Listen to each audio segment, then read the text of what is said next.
नमस्कार दोस्तों, विदुर नीति का पाठ चल रहा है और विदुर नीति बहुत ही उपयोगी ग्रंथ है और ये महाभारत काल का है। विदुर धृतराष्ट्र और पांडु के भाई थे।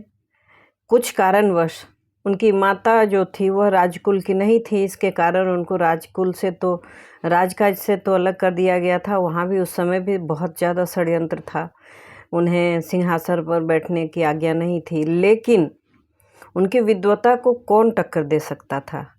वह सबको अच्छी बातें बताते थे, नीतिपूर्ण बातें सुनाते थे। तो उन्होंने जितने श्लोक कहे हैं वह एक ग्रंथ के रूप में तैयार हुआ और वह आज के जीवन में भी हमारे लिए बहुत उपयोगी है। आज हम अपने आप को अर्जुन की तरह जान सकते हैं और अपनी समस्याओं को उसी तरह से देख सकते हैं और उनका जो निदान है वह महाभारत, गीता, इन सब से पढ़ सकते हैं। उसमें विदुर नीति भी बहुत प्रमुख स्थान रखता है। तो चलिए 110 तक श्लोक मैंने कह दिया था, अब मैं 111 से शुरू करती हूँ और जो भी अशुद्धि हो उसके लिए क्षमा प्रार्थी हूँ, क्योंकि पूर्ण ज्ञाता और विद्वान तो हूँ नहीं। मैं प्रयास कर रही हूँ कि इसी बहाने मैं पढ़ पाऊँ और मैं खुद को भी कृतार्थ कर पाऊँ। तो मैंने पढ़ना शुरू किया है। धीरे धीरे थोड़ा सा आसान होता जा रहा है, मैं जैसा महसूस कर रही हूँ। और आप इसे पढ़ें ध्यान से। अगर संस्कृत नहीं पढ़ना चाहते, हिंदी का भी अर्थ है उसे भी, और अगर कुछ नहीं तो आप सुनिए, और सुनना भी उतना ही लाभप्रद होता है। इसके लिए मैंने वीडियो बनाना शुरू किया है कि जितना लाभ मुझे हो रहा है धर्म का, उतना ही आपको भी मिले और आपके धर्म में मैं सहयोगी बनूं। ईश्वर की कृपा आप पर भी बनी रहे और मुझ पर भी। तो 111 नंबर श्लोक है। इसमें कहते हैं कि सुदुर्बलम नाव जानाति कश्चित युक्तो रिपुम सेवते बुद्धिपूर्वकम न विग्रहम रोचयते वलस्थः काले च यो विक्रमते सधीर। जो किसी दुर्बल का अपमान नहीं करता, सदा सावधान रहकर शत्रु के साथ बुद्धिपूर्वक व्यवहार करता है, बलवानों के साथ युद्ध पसंद नहीं करता है तथा समय आने पर पराक्रम दिखाता है, वही धीर पुरुष है। अगला श्लोक है प्राप्य पदम न व्यथते कदाचित दुद्योगम अन्विच्छति चाप्रमतः दुःखम च काले सहते महात्मना धुरंधरस्तस्य जिता सपत्ना। जो धुरंधर महापुरुष आपत्ति पड़ने पर कभी दुखी नहीं होता, बल्कि सावधानी के साथ रहकर उद्योग का आश्रय लेता है तथा समय पर दुख सहता है, उसके शत्रु तो पराजित होते ही हैं। अनर्थकम विप्रवासम गृहेभ्यः पापः संधिम परदाराभिमर्शम दंभम स्तैन्यम पैशुनम मद्यपानम न सेवते यश्च सुखी सदैव। जो निरर्थक विदेशवास, पापियों से मेल, पर स्त्री गमन, पाखंड, चोरी, चुगलखोरी तथा मदिरापान नहीं करता, वह सदा सुखी रहता है।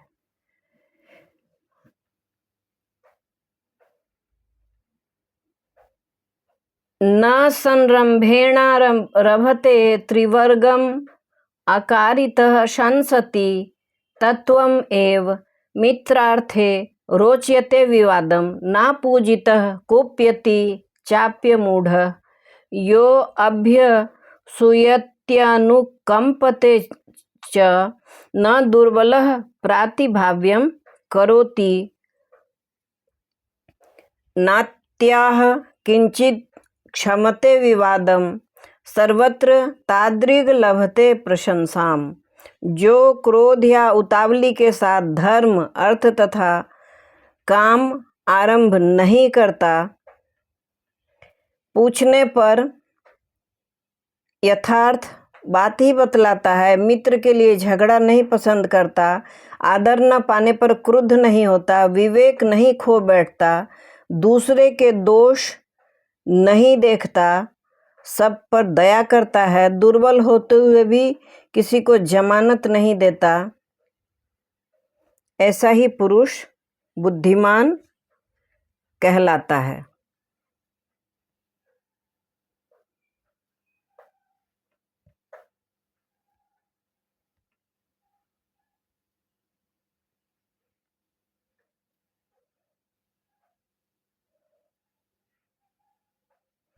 यो न उद्धतं कुरुते जातु वेशम न पौरुषेणापि विकथ्यते अन्यान् न मूर्छितः कटुकान्याः किंचिद प्रियम सदा तम कुरुते जनो ही।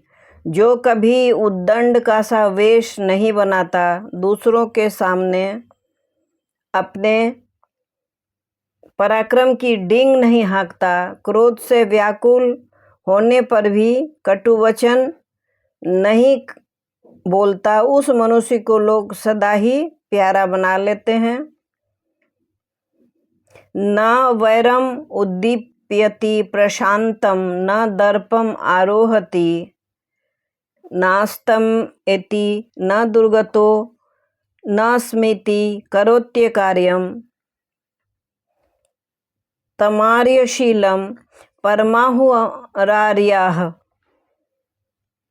जो शांत हुई वैर को आपको फिर प्रज्वलित नहीं करता, वैर की आग को फिर प्रज्वलित नहीं करता, गर्व नहीं करता, हीनता नहीं दिखाता तथा मैं विपत्ति में पड़ा हूँ ऐसा सोचकर अनुचित काम नहीं करता, उस उत्तम आचरण वाले पुरुष को आर्यजन सर्वश्रेष्ठ बतलाते हैं।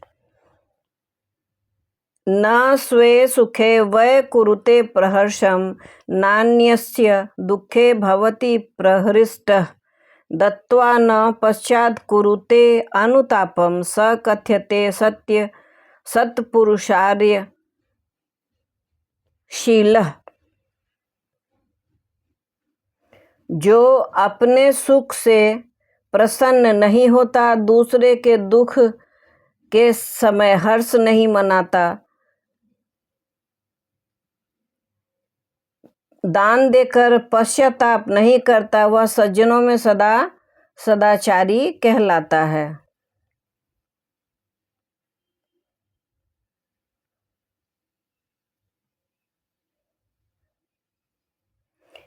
देशाचारान् समयान् चयति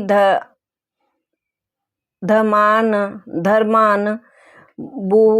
भूषते यः स परावरज्ञः स यत्र तत्राभिगतः सदैव महाजनस्याधिपत्यं करोति। जो मनुष्य देश के व्यवहार, लोकाचार तथा जातियों के धर्मों को जानने की इच्छा करता है, उसे उत्तम अधम का विवेक हो जाता है। वह जहाँ भी कहीं जाता है, सदा महान जनसमूह पर अपनी प्रभुता स्थापित कर लेता है। दंभम मोहम मत्सरम पापकृत्यम राजद्विष्टम पैशुनम पुरावैरम मत्तो उन्मत्तेर दुर्जनश्चापि वादम यह प्रज्ञावान वर्जयेत स प्रधानः। जो बुद्धिमान दंभ, मोह, मात्सर्य, कर्म, राजद्रोह, चुगलखोरी, समूह से वैर और मतवाले, पागल तथा दुर्जनों से विवाद छोड़ देता है, वह श्रेष्ठ होता है। दानम होमम दैवत्तम मंगलानि प्रायश्चित्तान विविधोलोकवादान एतानि यः कुरुते नैत्यकानि तस्योत्थान देवता राधयन्ति। जो दान, होम, देव पूजन, मांगलिक कर्म, प्रायश्चित तथा अनेक प्रकार के लौकिक आचार, इन नित्य किए जाने योग्य कर्मों को करता है, देवता लोग उसके अभ्युदय की सिद्धि करते हैं। समैर्विवाहं कुरुते न हीने समय सख्यं व्यवहारं कथां च गुणैर्विशिष्टांश्च पुरो दधाति विपत्तिस्तस्य नया सुनीता। जो अपने बराबर वालों के साथ विवाह, मित्रता, व्यवहार तथा बातचीत करता है, हीन पुरुषों के साथ नहीं और गुणों में बढ़े चढ़े पुरुषों को सदा आगे रखता है, उस विद्वान की नीति श्रेष्ठ है। मित्तम भुक्ते सविभज्याश्रितेभ्यो मितं स्वपित्यमितं कर्मं कृत्वा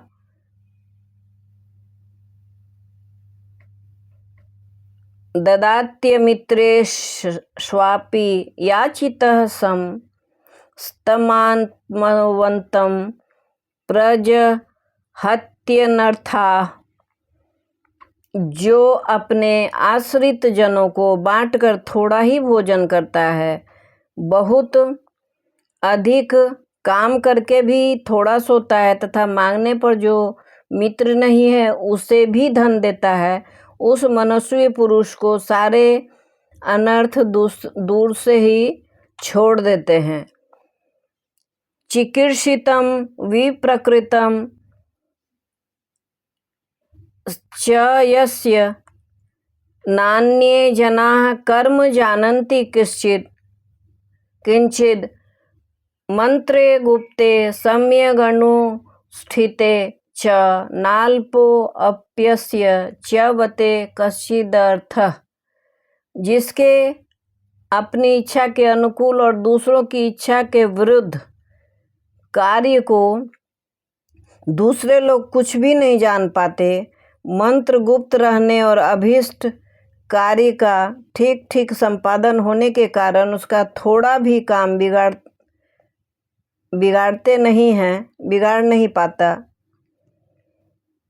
सह सर्वभूत प्रशमे निविष्टः सत्यो मृदुर्मान कृच्छ्रुद्भावः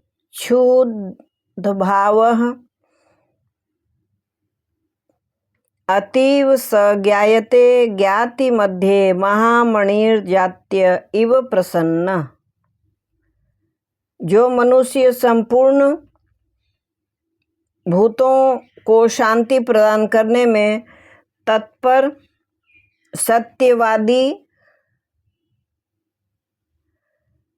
कोमल, दूसरों को आदर देने वाला तथा पवित्र विचार वाला होता है, वह अच्छी खान से निकले और चमकते हुए श्रेष्ठ रत्नों की भांति अपनी जाति वालों में अधिक प्रसिद्धि पाता है। तो ये थे विदुर नीति से कुछ श्लोक और उनके अर्थ। आप भी पढ़िए, आप भी सुनिए, अच्छा लगे तो इस वीडियो को लाइक कीजिए, ज़्यादा से ज़्यादा लोगों को शेयर कीजिए। बहुत ऐसे लोग हैं जो पढ़ने से ज़्यादा सुनने को महत्व देते हैं, काम भी करते रहते हैं और सुनना भी चाहते हैं, तो उन लोगों के लिए यह वीडियो बहुत ही सहयोगी होगा और छात्रों को भी सुनना चाहिए। और बहुत सारे श्लोक तो 5, 6 से लेकर 10 तक पुस्तकों में आती है, क्लास में होता है, चैप्टर होता है। तो अगर ये सुन लेंगे, जान लेंगे तो थोड़ी आसानी उनको हो जाएगी। खुद भी प्रैक्टिस करें और संस्कृत में अच्छे नंबर ला सकते हैं। बिल्कुल मैथ की तरह ही होता है, जितना आप सही करते हैं उतना नंबर मिलता है। इसमें संपूर्ण रूप से नंबर नहीं कटता है, स्टेप मार्किंग होता है। तो देखने के लिए आपका धन्यवाद।